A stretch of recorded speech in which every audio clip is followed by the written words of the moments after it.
दोस्तों आज मैं आ गया हूँ एक ऐसे कैफे पर जहाँ के खाने और एम्बियंस से लोगों का दिल जीत रखा है। इस वजह से ये जगह बहुत फेमस होती जा रही है। हेलो दोस्तों, मैं हूँ फतेह। आज आ गए हूँ महल कैफे पर।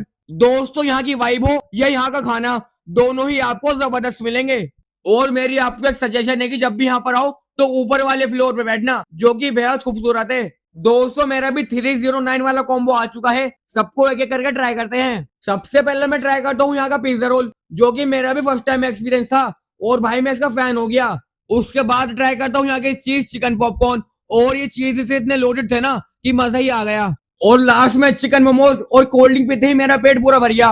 और इतना सब मिलेगा आपको सिर्फ 309 में, और आप इसे स्विगी और जोमेटो से मंगा सकते हो। दोस्तों मैंने यहाँ का एड्रेस और कॉन्टेक्ट नंबर मेंशन कर दिया है। Thanks for watching.